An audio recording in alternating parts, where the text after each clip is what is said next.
আজকের মূলে আলোচনাটি হলো আমাদের রোজার পাশাপাশি দেখা গেছে তারাবি নামাজটা পড়ে মুসল্লি সকলে, কিন্তু এই তারাবি নামাজ নিয়ে আজকে একটু সিরিয়াসলি আলাপ হবে।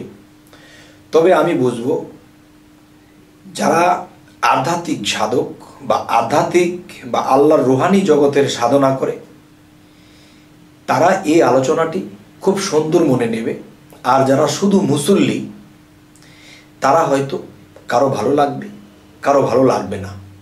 তবে আমি সত্যটা বলার চেষ্টা করব যে তারাবি বিষয়টা কি, তারাবি নামাজটা যে মানুষে পড়ে এর মূল উদ্দেশ্য আমি কিছু বলবো ইনশাআল্লাহ। সর্বপ্রথমে আসব যে তারাবি শব্দের অর্থ কি। তারাবি যদি আরবি ভাষা হয় বা ফারসি ভাষা হয় তাহলে এটার বাংলা কি? এটার বাংলা পাওয়া যায় যে তারাবি শব্দের অর্থ বিশ্রাম। তাহলে তারাবি শব্দের অর্থ যদি বিশ্রাম হয় তাহলে এই বিশ্রামটা মানুষ কখন করে? মানুষ সারাদিন কাজ কাম করেছে, রোজা রেখেছে, পিপাসায় ভুগেছে, ক্ষুধায় ভুগেছে, অনেক কষ্ট পেয়েও সেই মানুষগুলো ইফতার করেছে, ইফতারের শেষে 3 রাকাত ফরজ নামাজ বাকি সুন্নতগুলো আদায় করেছে। কিন্তু দেখা যায় যে মানুষ যখন রোজা না রাখে তখন কিন্তু তারাবির নামাজটা পড়তে দেখা যায় না। শুধু রমজান মাস আসলে ইফতারির পরে এশার শুরু হবে, তখন তারাবিটা পড়া হবে। তো আজকের যে তারাবির বিষয়টা, তারাবি শব্দের অর্থ কি? বিশ্রাম। আল্লাহ কিন্তু কখনো কাউকে কোনো ইবাদত চেপে ধরেনি যে তোমার এটা করতে হবে আর না হয়তো তোমার মরতে হবে, আর না হয়তো তুমি দেখা যায় যে 2,88,00,000 বছর দুজকে জ্বলবে, এ কথা কোরআনে নেই। তবে হাদিসে এসেছে, যদি নবী বলে থাকেন তাহলে এটা সুন্নতে পরিণত হবে, এই কথাটা ফরজ নয়। যে 2,88,00,000 বছর দুজকে জ্বলতে হবে এটা কোরআনে নেই, হাদিসে আছে। আর এই হাদিস নবীর মুখে যদি বলে থাকে তাহলে এটা সুন্নত হবে, আর নবী যদি না বলে থাকে তাহলে এটা বানিয়ে বলা হয়েছে। যাই হোক, বানিয়ে বলার উদ্দেশ্য মানুষকে ভয়ভীতি দেখিয়ে আল্লাহর পথে রাখা। আচ্ছা যাই হোক, আল্লাহর পথে রাখতে গেলে যদি একটু বাড়িয়ে বলতে হয় বললাম, তবু মানুষ আল্লাহর পথে থাকুক। যে তারাবি শব্দের অর্থ বিশ্রাম। তবে এই যে বিশ্রামটি দেখেন, মানুষের সারাদিন রোজা রাখার পরে মানুষটি ক্লান্ত হয়ে যায়, তখন ইফতার যখন করে তখন শরীরটা ছেড়ে দেয়, তখন একটু বিশ্রামের প্রয়োজন। আচ্ছা, এখন দেখা যায় সেই বিশ্রামের বদলে আমরা কি করতেছি? আমরা দেখা যায় আমরা রমজান মাস ছাড়া দেখা যায় 17 ফরজ আমরা সারা দিনে আদায় করতেছি, আর সুন্নত নফল তো আছে, সে হিসাব করলাম না। কিন্তু রমজান মাসে 20 রাকাত বাড়তি, রমজান মাসে 20 রাকাত বাড়তি। তাহলে বাড়তি নামাজটা পড়তে গিয়ে তখন মানুষের শরীরের উপরে আরো চাপ পড়ে, কারণ সারাদিন রোজা রেখেছে, তার শরীরটা পাতলা ছিল, চলাফেরা যতটুকু করেছে কষ্ট করে, তার মধ্যে যখন ইফতার খেয়েছে তখন তার শরীরটা ভারী হয়ে গেছে, তখন তার শরীরটা একটু বিশ্রাম চায়। তারাবি শব্দের অর্থ বিশ্রাম। আল্লাহ বিশ্রামের সময়টা দিয়েছে, মাগরিবের পরে মানুষ বিশ্রাম নেবে, আর সেই বিশ্রামের জায়গায় আরো 20 রাকাত নামাজ চাপিয়ে দেওয়া হলো। তো চাপিয়ে দেওয়াতে কি হয়? ঘটনাটি চাপিয়ে দেওয়াতে যে ঘটনাটি ঘটে, প্রথম রোজায় তারাবির জন্য মসজিদে জায়গা লয় না, বাহিরে পর্যন্ত বিছনা করে নামাজ পড়তে হয়। এর পরের দিন দেখা যায় বাহিরে যে 4টা বিছনা করেছিল এখানে 2টা বিছনা কমে গেছে। এর পরের দিন আরো একটা বিছনা কমে গেছে রাস্তার। 3 দিন 4 দিন পরে আরো একটা বিছনা রাস্তার কমে গেছে। এরপরে দেখা যায় 5 দিন 6 দিন পরে বারান্দার একটা কাতারের বিছনা উঠে গেছে। এর পরের দিন দেখা যায় 8 দিনের মাথায় বারান্দাতে মানুষ নেই, এখন সব ভিতরে। এই 15 দিন পার না হইতে দেখা যায় যে মসজিদের ভিতরেও একটি বিছনা উঠিয়ে ফেলা হয়েছে, বা সেই কাতারের লোক নেই। কেন নেই?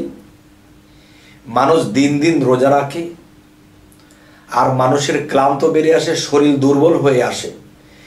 মানুষ আল্লাহকে ডাকবে, নিজের আগ্রহে যাবে, নিজের আগ্রহে গিয়ে আল্লাহকে ডাকবে, আল্লাহকে স্মরণ করবে, চোখের পানি ঝরাবে। কিন্তু দেখা যায় কি, মানুষ যে জায়গায় বিশ্রাম নেবে, তারাবি শব্দের তো বিশ্রাম, সে জায়গায় 20 রাকাত নামাজ চাপিয়ে দেওয়া হলো। তখন প্রত্যেক দিন দেখা যায় একটা করে কাতার কমতে থাকে। যখন 20 রোজা পার হয় তখন দেখা যায় এমনি যে নামাজ পড়তো মানুষের সাধারণভাবে প্রত্যেক দিন, তার চেয়েও 2 কাতার কমে গেছে। কেন কমে গেল? মানুষ দিন দিন রোজা রাখতে রাখতে কাহিল হয়ে গেছে। তখন তারা ঘরে ইফতার খেয়ে একটু হেলান দিয়ে পরে ঘুমিয়ে পড়েছে। কেউ ঘুমিয়ে পড়েছে, কেউ বলতে থাক যাব না, এই ঘরে 2 রাকাত পরে ঘুমিয়ে থাকবো। তাহলে আল্লাহর প্রতি অবহেলা এসে গেল কেন? তো আমি মনে করি যার সম্ভব সে 20 রাকাত পড়ুক, কিন্তু আমি বলবো কি যে 2 রাকাত 2 রাকাত 4 রাকাত আমি আমার ঘরে হোক, যেখানেই হোক, বা মসজিদে হোক, 2 রাকাত 2 রাকাত 4 রাকাত আমি খুব মন লাগিয়ে চোখের পানি ফেলে আমি 2 রাকাত পড়লাম বা 4 রাকাত পড়লাম। পড়ার পরে আমি মোনাজাতের মধ্যে আমি কাঁদলাম, হে আল্লাহ, সারা দিন রোজা রেখে শরীরে আর কুলায় না, আরেকটা সেজদা যে দেব আর শক্তি কুলায় না। তখন দেখা যায় আরে খতম তারাবি তো শেষ করতে হবে। তখন সেই ইমাম সাহেব যখন লম্বা লম্বা কেরাত টান দিতেছে, কারণ সূরা দীর্ঘ হচ্ছে, কিন্তু মানুষগুলা বিতর্কত বিরক্তি বোধ করছে, এত লম্বা কেরাত টান দিল, এখনো শেষ হয় না। এখন তাদের পিছু টান। এখন যে আল্লাহর উদ্দেশ্যে নামাজ পড়তে এসেছে তাদের মন রয়েছে বাড়িতে, কখন গিয়ে শুয়ে পড়বে, শরীরটা ক্লান্ত। এই জোর জবরদস্তি কি আল্লাহ করেছে? না। সূরা ইনসিরা এবং সূরা সাফাতের মধ্যে আল্লাহ কি বলেছেন? তোমরা যখনই অবসর পাও সাধনা করো। আল্লাহ কি বলেছে?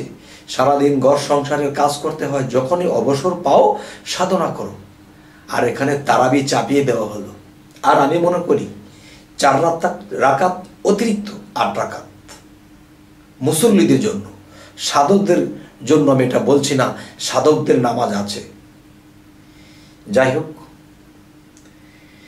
এখন যে কথাটি হলো যে মানুষ নামাজে দাঁড়িয়ে যখন পিছু টান থাকে কখন রেস্ট নেবে, আর হুজুরের বা ইমাম সাহেবের কেরাত তো শেষ হইতেছে না, কেউ এভাবে দাঁড়িয়ে থাকতে থাকতে পড়ে গেছে।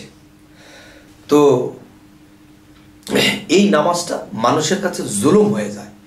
কিন্তু আবার দাঁড়িয়ে থাকে, না রে খতম তারাবিটা শেষ করতে হবে।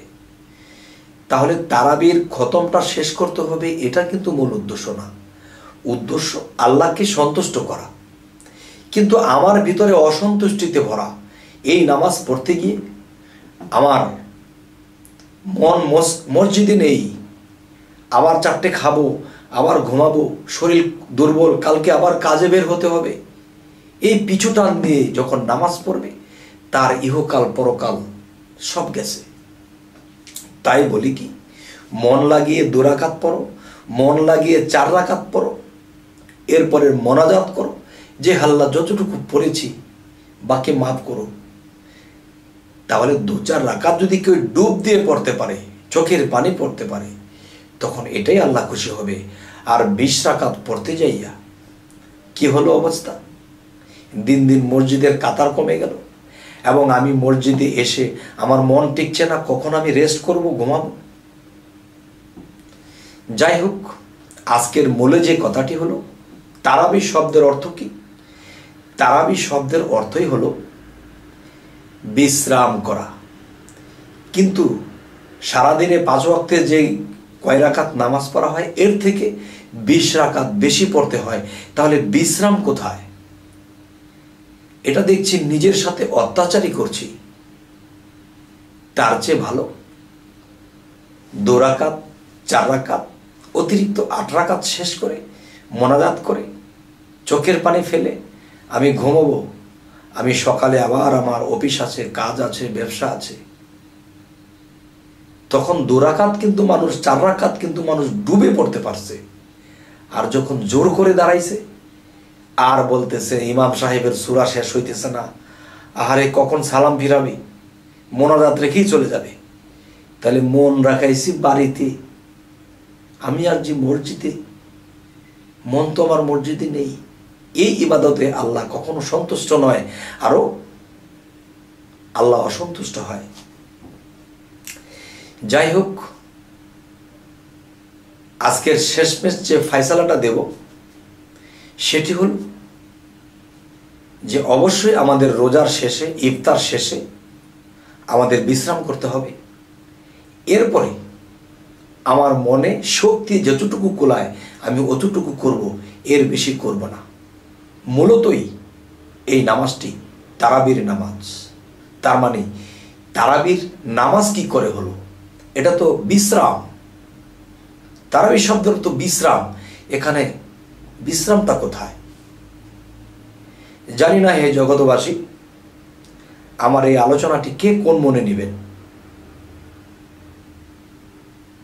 যে কেউ বলতে পারেন আপনি কি মুসলমান না, আপনি কি নামাজের বিরোধ করছেন? না বাবা, কেউ যদি চোখের পানির সাথে এক মনে 2 রাকাত পড়ে 1000 রাকাতের সমান হবে। আর 20 রাকাত পরে 1 রাকাতের সমান হবে না। আল্লাহ অসন্তুষ্ট হচ্ছে। আমি মোসরাইতেছি, নামাজ শেষ হইতেছে না, ইমাম সাহেবের সূরা কেরাত শেষ হচ্ছে না, কখন সালাম ফিরাবে, কখন আমি দৌড় দিব। এই নামাজের ফলাফল 0 হবে। তবে হ্যাঁ জগতবাসী, আজকে যদি আমি কোনো কটু কথা বলে থাকি, আপনারা আমার প্রতি রাগান্বিত হবেন না, একটু চিন্তা করবেন। তো সকলেই ভালো থাকবেন। তবে আমাদের এই চ্যানেলের আলোচনা যদি আপনাদের ভালো লাগে তো অবশ্যই সাবস্ক্রাইব করুন, পরবর্তীতে আমাদের আলোচনাগুলো পেয়ে যাবেন। তো আজ এ বলেই রাখবো। সকলেই ভালো থাকবেন। আল্লাহ হাফিজ।